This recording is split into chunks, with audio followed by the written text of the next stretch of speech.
बाबा साहब डॉक्टर भीमराव अंबेडकर ने एक पुस्तक लिखा, शूद्रों की खोज। इसमें उन्होंने बताया है कि शूद्रों की उत्पत्ति कैसे हुई। इस पुस्तक का हिंदी अनुवाद डॉक्टर प्रदीप आगलावे ने किया था। उसमें बताया गया है कि सबसे पहले ब्राह्मण और क्षत्रियों में एक विवाद उत्पन्न हुआ कि जो पुरोहिताही अधिकार है, जो पूजा पाठ का अधिकार है, वो किसके पास होना चाहिए, क्षत्रियों के पास होना चाहिए या ब्राह्मणों के पास होना चाहिए। तो दोनों के मध्य झगड़ा हुआ, तो ब्राह्मण इसमें से विजयी हुए। जब ब्राह्मण लोग इसमें विजयी हो गए तो उन्होंने जो क्षत्रिय थे, वे जो सूर्यवंशी क्षत्रिय थे, उनकी शिक्षा और उनके पूरे धन को छीन लिया गया। यह जो प्रक्रिया चली काफी लंबे समय तक चली, जिससे क्या हुआ कि वे बहुत निचले स्तर पर आ गए। तो आगे इसी बुक का मैं अगला चैप्टर, जो चैप्टर नंबर 3 है, शूद्रों की स्थिति संबंधी ब्राह्मणी सिद्धांत, मनुस्मृति में क्या ऐसा लिखा गया है जिससे बाबा साहब ने मनुस्मृति को चलाया था। मनुस्मृति कहता है कि 10 वर्ष के ब्राह्मण और 100 वर्ष के क्षत्रिय को पिता और पुत्र के समान समझना चाहिए। मतलब कि अगर 10 वर्ष का ब्राह्मण है और 100 वर्ष का जो क्षत्रिय है वह पुत्र के समान है, और जो 10 वर्ष का ब्राह्मण है वह पिता के समान है। ब्राह्मण को अगर कोई भला बुरा कहता है, अगर वह क्षत्रिय है तो उसे 100 पड़ का दंड दिया जाएगा, अगर वैश्य है तो उसे 150 पड़ का दंड दिया जाएगा।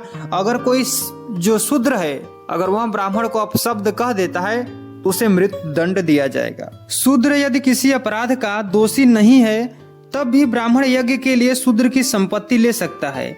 शूद्र को इसलिए संपत्ति का संचय नहीं करना चाहिए क्योंकि इससे ब्राह्मण आहत होता है। तभी तो रामचरितमानस में लिखा गया है कि सुन गंधर्व कहो मैं तो ही मोहि न सहाय ब्रह्म कुलद्रोही, और सापत ताड़त पुरुष कहंता विप्र पूज्यस्य गांव संता।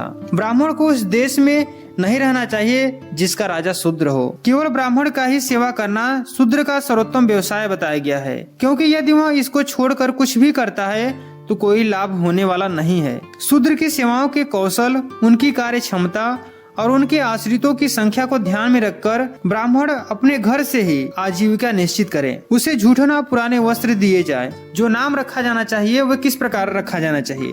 ब्राह्मण का नाम शुभ होना चाहिए, क्षत्रिय का नाम शक्ति के नाम पर होना चाहिए, वैश्य का नाम धन से युक्त होना चाहिए और शूद्र का नाम तिरस्कार युक्त होना चाहिए। ब्राह्मण के नाम के साथ शर्मा, क्षत्रिय के नाम के साथ रक्षा सूचक, वैश्य के नाम के साथ धन सूचक और शूद्र के नाम के साथ सेवा सूचक शब्द का प्रयोग किया जाए। यदि एक जन्म लेने वाला व्यक्ति यानी शूद्र किसी ब्राह्मण को कठोर वचन कहे तो उसकी जीभ काट दी जाए, क्योंकि वह निम्नतर अर्थात पैर से उत्पन्न हुआ है, यानी वह शूद्र है। यदि वह उनके नाम और जात का उल्लेख अपमानजनक ढंग से करे, मतलब शूद्र अगर ब्राह्मण का नाम और उनका जाति अपमानजनक ढंग से करे तो उसके मुख में 10 अंगुलियां लंबी लोहे की छड़ गरम करके घुसेड़ दी जाए। यदि व्यक्ति यानी यदि शूद्र अभिमान से पुरोहितों को अपने कर्तव्य के विषय में उपदेश दे तो राजा उसके मुख और कान में खौलता गर्म तेल डलवा दे। मतलब शूद्र अगर भूल कर भी किसी ब्राह्मण को उपदेश दे दे या कुछ कह दे तो मुख में उनके खौलता हुआ गर्म तेल मुख में और कान में डाल दिया जाए। तो ऐसे बहुत सारी चीजों के बारे में बाबा साहब बताते हैं कि मनुस्मृति में लिखा गया है। आगे वे क्या कहते हैं कि सामाजिक सोपान में शूद्र सबसे नीचा था। शूद्र अशुद्ध है, इसलिए कोई भी पवित्र कार्य वहां नहीं किया जा सकता जहां शूद्र उसे देख अथवा सुन सके। शूद्र को यह सम्मान नहीं दिया जा सकता जो अन्य वर्णों को प्राप्त है। शूद्र के जीवन का कोई महत्व नहीं है और कोई भी व्यक्ति उसे मार डाले तो उसे कोई मुआवजा देने की जरूरत नहीं है। शूद्र को ज्ञान प्राप्त करने का कोई अधिकार नहीं है। उसे शिक्षा देना पाप व अपराध है। शूद्र को संपत्ति अर्जित करने का कोई अधिकार नहीं है। ब्राह्मण जब चाहे उसकी संपत्ति हड़प सकता है। शूद्र किसी राजकीय पद पर नहीं रह सकता। शूद्र का कर्तव्य है कि वह उच्च वर्गों की सेवा करे और इसी में उसका मोक्ष भी है। उच्च जातियों को शूद्र से अंतर विवाह नहीं करना चाहिए। शूद्र का जन्म दास्ता में हुआ है और उसे हमेशा दास्ता में ही रखा जाना चाहिए। तो जब इन सब बातों को बाबा साहब डॉक्टर भीमराव अंबेडकर ने पढ़ा तो उन्होंने मनुस्मृति को जलाया, उनका दहन किया। और ऐसे तमाम बातें मनुस्मृति में शूद्रों के बारे में लिखी गई है। तो इस पुस्तक को आप जरूर पढ़ना, काफी बेहतरीन पुस्तक है। मैंने इस पुस्तक को पढ़ा। तो चलिए मिलते हैं अगले वीडियो में।